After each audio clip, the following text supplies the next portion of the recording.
నమస్కారం వార్తలకు స్వాగతం. ముందుగా ముఖ్యాంశాలు. మాజీ ముఖ్యమంత్రి జగన్మోహన్ రెడ్డి మీడియా సమావేశం. సీఎం చంద్రబాబు నాయుడుపై ఫైర్.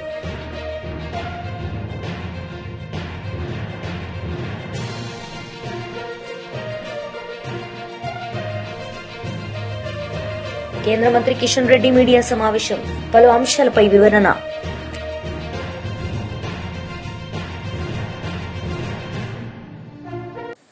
దావోస్ ఆంధ్రప్రదేశ్ లాంచ్ లో the fast lane investing at the speed of growth అనే అంశంపై నిర్వహించిన రౌండ్ టేబుల్ సమావేశంలో పాల్గొన్న విద్యార్థి శాఖల మంత్రి నారా లోకేష్ ఈ సందర్భంగా ఆయన మాట్లాడారు. For the politicians to not just look at this from an investment perspective, but also build a narrative so strong that whoever comes, I believe that there'll never be a change in Andhra Pradesh. India will be governing Andhra Pradesh for the foreseeable future. Saying that it's important to ensure that a strong narrative is there and we are able to convince people at every point as we go forward. And that's an important point that you make. So I just want to build a little bit on this narrative that you want to build on the back of the jobs that these investments will create. What's part of that package? Jobs, of course, will be one pillar, but what's part of the package that you're going to be communicating, not just domestically, but internationally as well? No, see, as a state, we have a clear direction, right? We have the Swarnandhra mission, which is where we see Andhra Pradesh in 2047. So we have clear targets, we have clear sectors. We just spoke about manufacturing and the importance of, speed in manufacturing. I also believe that the way we have looked at it is a cluster-based approach. I've had opportunity to share that with you. And that's where we are working with Renew, and they've been supporting our initiative on a rapid prototyping center, which we want to bring in from Sydney and bring it into their ecosystem. So we are working on a very cluster-based approach where there's a tight integration between verticals and horizontals.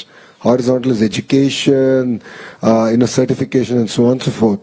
Verticals are all the different components and the players who are there, who make up the entire ecosystem, which I truly believe is missing in India as we speak. And that's why we are struggling with manufacturing. We are not at the pace at which we should be as a nation. And I believe the experiment that we are doing in Andhra Pradesh could be a model that can be replicated in India. Sanjay, I want to go back to the point that was just being made there by Lokesh about jobs and the importance of tying that up to the narrative of drawing in investments. There's a lot of concern around AI and what AI could do to jobs, but equally there's optimism around the kinds of new jobs that AI could perhaps create. We've seen that happen with YouTube. We've seen a whole creator economy blossom on account of the opportunities that has thrown up.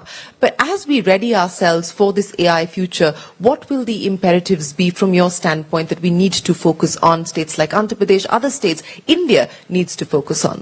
I think that's a good point. Before I get there, I just want to answer one question which Sumanta raised, or the point there. He has Lokesh's number, I don't. But still, I'm going to get you to start a WhatsApp group now. The speed is still the same. I think the point is, I think the governance is working because of transparency and commitment to get investment going. And that's a good point in favor of what Andhra is able to pull off. To come back to your question, it's such an important point what Lokesh made and you made. I think AI needs to be deployed not only for business productivity, but for governance in the state. And I think that's an important thing we shouldn't lose sight of. And what do people want in society? They want good governance, they want jobs, they want better incomes.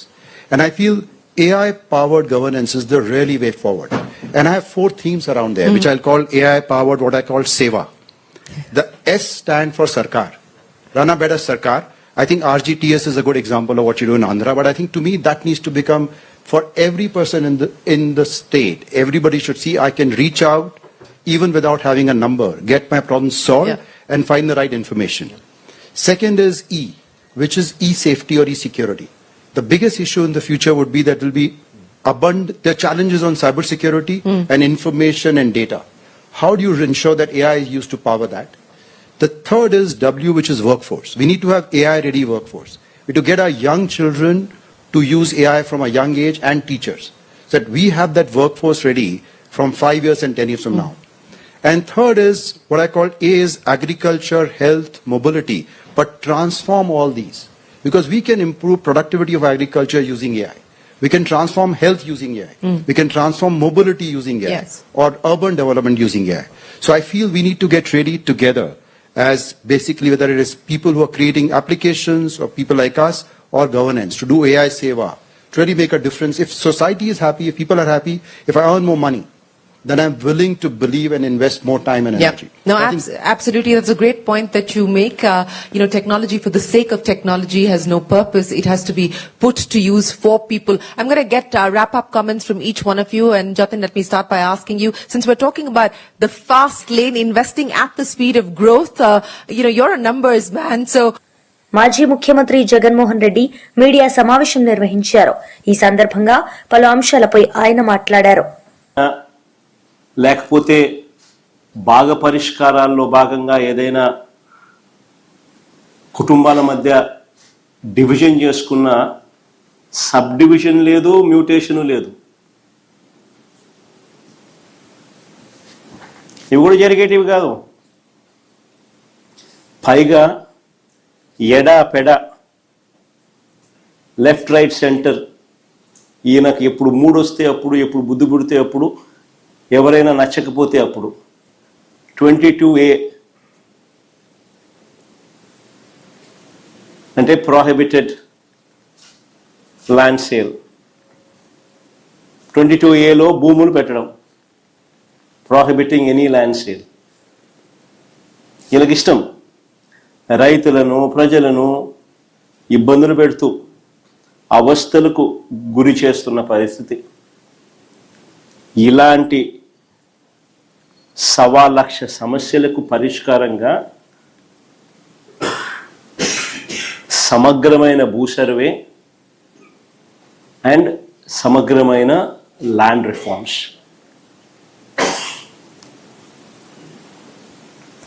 భూ సంస్కరణలు చేయాలన్న ఆలోచన వాటి నుంచి వచ్చింది. అందుకని 2019 ఎన్నికల కన్నా ముందే మా మేనిఫెస్టో కాపీ కూడా ఒక డిస్ప్లే చేయండి ఒకసారి. మా మేనిఫెస్టో కాపీలోని 2019లో ఒకసారి డిస్ప్లే చేయండి.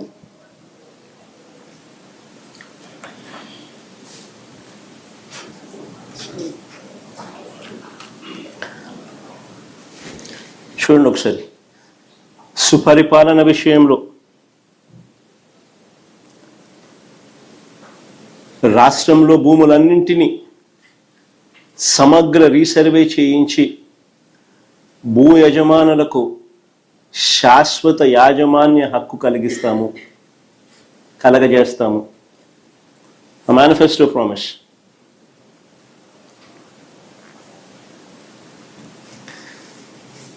అక్కడి నుంచి పుట్టుకొచ్చింది.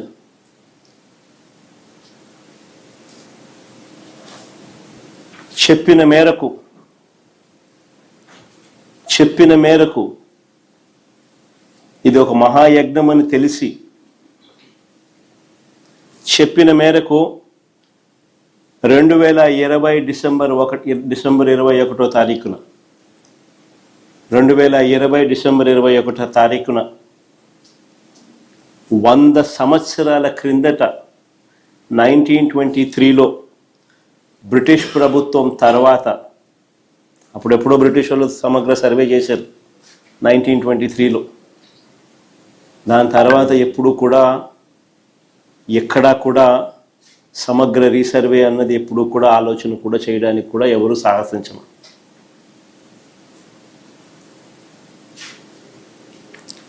చెప్పిన మేరకు 2020 డిసెంబర్ 21వ తారీఖున 100 ఏళ్ల తర్వాత 1923లో బ్రిటిష్ ప్రభుత్వం తర్వాత సమగ్ర భూ సర్వే రికార్డ్స్ అన్ని అప్డేట్ చేయడం, సిస్టమ్స్లోకి రిఫార్మ్స్ తీసుకొని రావడం మొదలుపెట్టి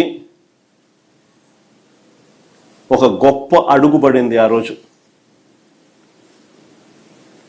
నిజంగా ఇది ఒక రాష్ట్ర ప్రభుత్వంగా ఒక సువర్ణాక్షరాలతో లిఖించదగ్గ ఒక గొప్ప అధ్యాయం. సమగ్ర రీసర్వేతో కూడిన ఈ సంస్కరణలు మేము చేసినది నిజంగా ఒక మహాయజ్ఞం లాంటిది. చెప్తా ఎందుకు అంత యజ్ఞం అనే పదం ఎందుకు వాడుతా ఉన్నాను అని అంటే, ఒకసారి ఆ లోతు లేకపోతే మీతో పాటి ప్రజలందరికీ కూడా అర్థమవుతుంది అసలు ఎంత లోతుగా పోయాము అని. ఇది చెయ్యాలి అని అంటే ఎంత కష్టమైన పని అని కూడా అందరికీ అర్థమవుతుంది. దేశ పరిపాలనా చరిత్రలో మాజీ మంత్రి సాకే శైలజానాథ్ ప్రెస్ మీట్ నిర్వహించారు. ఈ సందర్భంగా ఆయన మాట్లాడారు. నాశనం చేసినా కానీ నష్టం డిఫరెన్స్ వస్తే ఆ డబ్బులు ఈయన కడతాడట చంద్రబాబు నాయుడు గారు. అనునిత్యం ఈ రాష్ట్రాన్ని దోచిపెట్టడం ఎట్లా, ఈ రాష్ట్ర వనరుల్ని, ప్రజల యొక్క వనరుల్ని ఏ విధంగా తమకు కావాల్సిన వాళ్ళకి అప్పగించాలన్న ఆలోచన తప్ప ఇంకొక ఆలోచన లేదు. మరి ఇప్పుడు కొత్తగా వస్తా ఉన్న 1,00,000 కోట్ల పెట్టుబడితో ఒక రియల్ ఎస్టేట్ సంస్థ వస్తుందట, ఇక్కడ పెట్టుబడి పెడుతుందట, దానికి 1,00,000 ఉద్యోగాలు ఇస్తుందట. బాబు గారు ఇవ్వకపోతే మీరు ఏం చేస్తారు? ఈ రాష్ట్ర ప్రజలు మిమ్మల్ని ఏం చేయాలి? ఉద్యోగాలు ఇస్తుందట. కేవలం బ్రాండ్ వాల్యూ కోసమని మాట్లాడుతున్నారా? బ్రాండ్ వాల్యూ అంటూ ఉంటే అది జగన్మోహన్ రెడ్డి గారి నాయకత్వంలో మాత్రమే ఈ రాష్ట్రానికి బ్రాండ్ వాల్యూ ఉంది. మీ మాదిరి చీటికి మాటికి బేతాల కథలాగా ఎప్పటిలాగే బేతాళు అది తెలుసుకొని పోయి చెట్టు ఊగిసలాడుతున్న మాట కాకుండా మీ మాదిరి ఒకే ఒక్కసారి వెళ్ళాడు ఆ మీటింగ్ కి జగన్మోహన్ రెడ్డి గారు, గుర్తుపెట్టుకోమని కోరుతా ఉన్నా. మాట కాకుండా మీరు ఎంత ఆర్భాటంగా ప్రకటించినా సరే జగన్మోహన్ రెడ్డి గారు మీ దగ్గర ఏమీ లేదు. ఈ మధ్య కాలంలో మీరు చాలా విషయాలు చెప్పారు, మాకు కూడా కొంత నోరు ఎల్లబెట్టి చూశారు జనమంతా కూడా. 2014-19 మధ్యలో మీరు ఏం మాట్లాడారు ఆఖరికి చూశారు జనమంతా కూడా. మీ గురించి చెప్పాల్సి వస్తే పుంకాలు గంటల కొద్ది చెప్పాల్సి వస్తుంది. ఏం మాట్లాడారు ఆఖరికి ప్రతి జిల్లాకు కూడా ఏం చేస్తారో అని మరి యాడ్లు ఇచ్చి మరి ప్రింట్ చేయించి మా మొహానికి ఆ పేపర్లు కొట్టారు, నాకు బాగా గుర్తుంది. ప్రతి జిల్లాకు కూడా ఏం చేస్తారో అని, ఈ జిల్లాకి అది చేస్తాం, ఆ జిల్లాకి ఇది చేస్తాం, అంతా నేను జిల్లా అని నాకు బాగా గుర్తుంది. ఏ జిల్లాకు ఏమి చేయని ముఖ్యమంత్రి అంటే మీరే అన్న విషయం గుర్తుపెట్టుకొని కోరుతూ, అయ్యా ఎన్ని మాటలు చెప్పారు మీరు. ఏ జిల్లాకు మీ సిఐలో 3 సార్లు పెట్టింది, 4 మన పెట్టింది 3 సార్లు పెట్టారే. ఎన్ని మాటలు చెప్పారు? మామూలు ప్రకటన. ఓ అమ్మ కోట్లేంది, ఆ బూట్లేంది, మీ మొహంలో చిరునవ్వు బాధ అర్థం కాని నవ్వేంటి ప్రకటన. అప్పుడు చెప్తూ మీరు చెప్పారంటే అమరావతి దగ్గర డ్రోన్ డిఫెన్స్ ఇండస్ట్రీ లిమిటెడ్ అట, సుఖోయ్ ఎయిర్ క్రాఫ్ట్ సైంటిఫిక్ ఇండస్ట్రీలు కలిపి యూనిట్ 8 సుఖోయ్ కంపెనీ అంటే రష్యా వాళ్ళది. ఐ థింక్ నా నమ్మకం నాకు గుర్తుకుంటే రష్యా వాళ్ళతో కలిపి రష్యన్ గవర్నమెంట్ తో ఇక్కడ ఒక సైంటిఫిక్ ఇండస్ట్రియల్ యూనిట్ పెడతారట. రష్యా వాళ్ళతో కలిపి అట్లాగే ఆర్బిట్ వెంచర్స్ పేరు మీద సెమీ కండక్టర్ ఫ్యాబ్రికేషన్ యూనిట్ చెప్పారు. ఏది కొద్ది బాగా కనిపిస్తే సింధు షట్లు బాగా ఆడితే సింధు మేమే అని చెప్పుకున్నట్లుగా సెమీ కండక్టర్ల గురించి గొడవ అవుతుంటే దేశ ప్రపంచంలో రేర్ మెటల్స్ గురించి అటువంటి సెమీ కండక్టర్ ఫ్యాబ్రికేషన్ యూనిట్ పెడతామని చెప్పారు. పెట్రోకెమికల్ యూనిట్ ఊరిస్తానే ఉన్నారు కాకినాడ దగ్గర నుంచి. కండక్టర్ ఫ్యాబ్రికేషన్ యూనిట్ పెడతామని చెప్పారు. టైటాన్ ఏవియేషన్ తయారీ ఉన్నారు కాకినాడ దగ్గర నుంచి. అట్లాగే బహుశా మీకు స్విట్జర్లాండ్ అంటే చాలా మోజు ఇష్టం ఉండి ఉన్నట్లుంది. ఆఖరికి స్విట్జర్లాండ్ నుంచి కూడా ఏరోస్పేస్ వెంచర్స్ కింద 10,000 కోట్లు తెస్తామన్నారు. ఎయిర్ బస్ అన్నారు. మైక్రోసాఫ్ట్ సత్యనాథులని మేమే తయారు చేసాం, అసలుకి హీస్ బై ప్రోడక్ట్ అనే విధంగా మాట్లాడారు మీరు. అట్లాగే block chain technology Visakha care of అన్నారు. దీని ప్రకటన చేసిన ఖర్చు కూడా వచ్చి ఉండదే, లేక సంతకాలు పెట్టే ఇంకు ఖర్చు కూడా వచ్చి ఉండదు అనే విషయాన్ని చెప్పాలనుకుంటా ఉన్నా. సేమ్ ఒకే స్టోరీ, మభ్యపుచ్చడం, మోసగించడం తప్ప మీరేం చేయరే. రైతుల గురించి పట్టించుకోరు, ఆంధ్ర యూనివర్సిటీలో పిల్లలకి తిండి లేకుంటే ఆ డబ్బులు పట్టించుకోరు. రైతుల గురించి పట్టించుకోరు, మీరు ఏంది పట్టించుకోరు. మీరు పిల్లలకి తిండి లేకుంటే ఆ డబ్బులు ఇంకా చాలా. బీఆర్ఎస్ పార్టీ నేతలు మీడియా సమావేశం నిర్వహించారు. ఈ సందర్భంగా పలు అంశాలపై వారు మాట్లాడారు. మార్గమైన పద్ధతులు ఏదైతే జరుగుతున్నాయో వాటిని ఎదిరించి వాటిని ప్రశ్నించినందుకు గాను ఇవాళ కాంగ్రెస్ ప్రభుత్వం ఈ నోటీసులు ఇచ్చి ఒకదాని తర్వాత ఒకటి ఇచ్చి హెరాస్ చేయాలనే ఉద్దేశంతోనే ఇస్తున్నారని మాకు అనిపిస్తూ ఉంది. అయినా కానీ ఈ నోటీస్కి స్పందించి రేపు 11 గంటలకి నోటీసులో తెలియజేసిన సమయం అది సిట్ ముందు కేటీఆర్ గారు హాజరవుతారు. ఆ మేరకి వారు మీకు ఇన్ఫార్మ్ చేయమని చెప్పడం కూడా జరిగింది.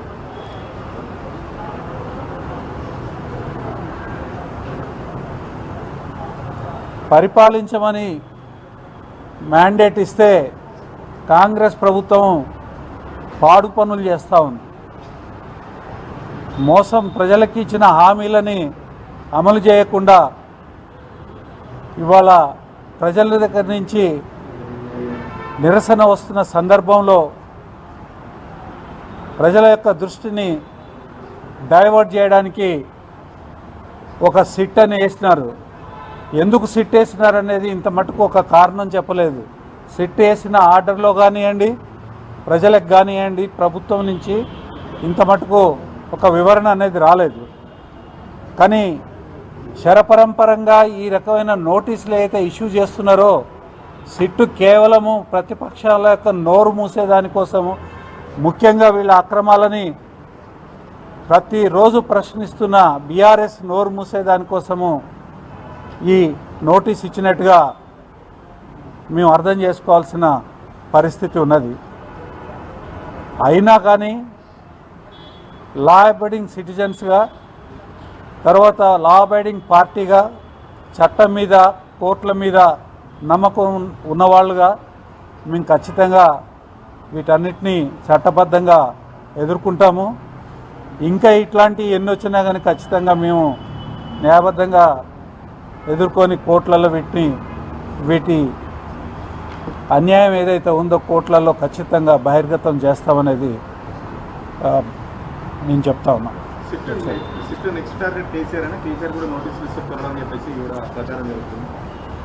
బ్రదర్, స్పెక్యులేషన్ చేయలేము, ఇట్లాంటి విషయాలలో స్పెక్యులేట్ చేయలేము. నెక్స్ట్ టార్గెటర్ బీఆర్ఎస్ పార్టీని టార్గెట్ చేస్తున్నారు. బీఆర్ఎస్ పార్టీ క్వశ్చన్ చేస్తుంది కాబట్టి బీఆర్ఎస్ పార్టీని టార్గెట్ చేస్తూ ఉన్నారు. ఎవరికైనా ఇస్తారు వాళ్ళ నోటీసులు. ఒక పద్ధతి ఉన్నదా వాళ్ళ నోటీసులు ఇచ్చేదానికి? మామూలుగా ఇంత పాత కేసు ఇది. 2 ఛార్జ్షీట్లు ఫైల్ అయినాయి. కొంతమందిని అరెస్ట్ చేస్తున్నారు. ఆల్రెడీ వాళ్ళని బెయిల్ మీద కోర్టులు రిలీజ్ చేసినాయి. తర్వాత ఆ ఛార్జ్షీట్లు కోర్టులో కూడా సుప్రీంకోర్టు దృష్టికి పోయినాయి. తర్వాత హైకోర్టు ముందు కూడా వాటిని చూశారు.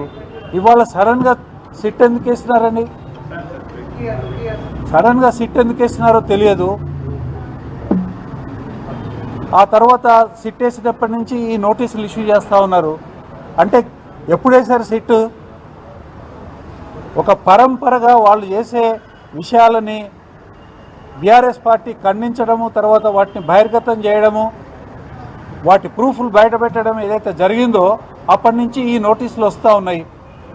మరి కారణం ఏమి? ఇదే వాళ్ళ యొక్క అన్యాయాలను బయటపెడుతున్నారు కాబట్టికనే దురుద్దేశపూర్వకంగా ఇవాళ పోలీసుల్ని ఉపయోగించి మా నోర్లు ముయించాలనే ప్రయత్నం చేస్తున్నారని మేము అనుకుంటున్నాము. ఆ క్రమంలో వాళ్ళు ఎవరెవరికి ఇస్తారో చూడాలి. ఇచ్చే అవకాశము ఇది చూస్తూ ఉంటే ఉన్నదేమో తెలియదు. మీరు కూడా వెళ్ళారు, దాదాపు 7 గంటల పాటు విచారణ చేశారు. సో మీరు ఆందోళన కూడా చేశారు, లోపలికి మమ్మల్ని కూడా అనుమతించండి అని చెప్పేసి. ఏంటి సార్ నోటీసులు ఎందుకు పెట్టుకుంటున్నారు? ఎందుకు మరి మీ లాయర్లు కూడా లోపలికి అనుమతించడం లేదు? లాయర్లని లోపలికి అనుమతించాలి. ఇవాళ మేము అడిగాము, ఈ నోటీస్ ఇచ్చినప్పుడు ఫోన్లో మాట్లాడి లాయర్ని అలో చేయండి అని అంటే. కేంద్ర మంత్రి కిషన్ రెడ్డి మీడియా సమావేశం నిర్వహించారు. ఈ సందర్భంగా పలు అంశాలపై ఆయన మాట్లాడారు. కారణము నిధులు లేని కారణంగా. ఈ పాపం ఎవరిదని అడుగుతా ఉన్నాం. ఈరోజు అడ్డంగా మా ప్రెస్ కాన్ఫరెన్స్ లో మాట్లాడడం కాదు. నేను ఈరోజు ఒకటే అడుగుతా ఉన్నాను. ఈరోజు సుమారు 12 ప్రైవేటు కంపెనీలు రకరకాల పనుల మీద ఈరోజు సింగరేణిలో పనిచేస్తూ ఉన్నాయి. మరి టీఆర్ఎస్ హయాంలో కూడా చాలా ప్రైవేట్ కంపెనీలకు వర్క్ ఇచ్చారు. ఇప్పుడు కాంగ్రెస్ వచ్చిన తర్వాత కూడా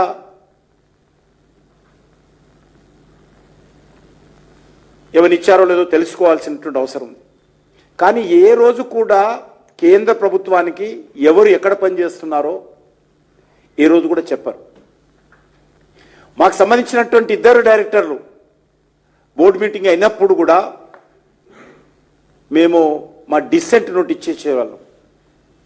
ఏదైనా అబ్జెక్షన్ రేజ్ చేస్తే మెజార్టీ వాళ్ళది ఉంటుంది కాబట్టి 7 ఇద్దరే కాబట్టి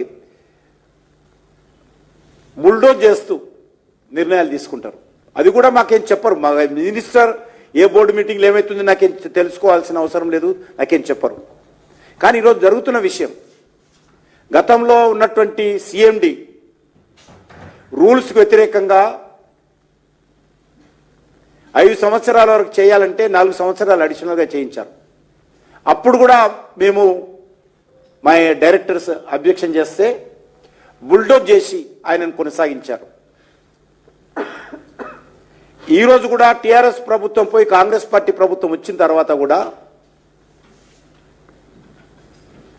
ఇన్ఛార్జి సిఎండీలతోటే కాలం గడుపుతా ఉన్నారు.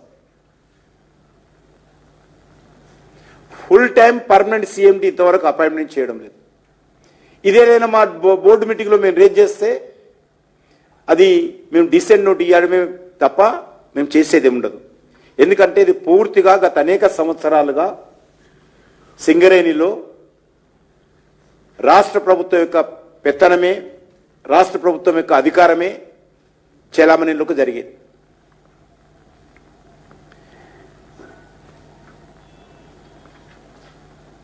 ఇప్పుడు ఏదైతే నైని కోల్ బ్లాక్ ఉందో అక్కడ 17 కంపెనీస్ విజిట్ చేశాయనేటువంటి విషయం తెలుస్తుంది. నేను మా ఒక ఆఫీసర్స్ కమిటీ కూడా ఈరోజు పంపించాను, మీకు పంపించాను డీటెయిల్స్. నేను 17 కంపెనీస్ సైట్ విజిట్ చేశాయి. ఇంకా దానికి వార్తలు ముగించే ముందు ముఖ్యాంశాలు మరోసారి. మాజీ ముఖ్యమంత్రి జగన్మోహన్ రెడ్డి మీడియా సమావేశం, సీఎం చంద్రబాబు నాయుడుపై ఫైర్.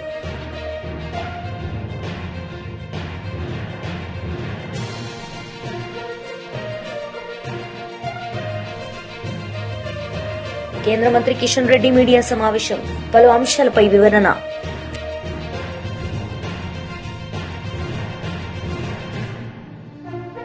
ఈ వార్తలు ఇంతటితో సమాప్తం. తిరిగి ప్రసారమయ్యే వార్తల్లో మళ్లీ కలుద్దాం. అంతవరకు సెలవు, నమస్తే.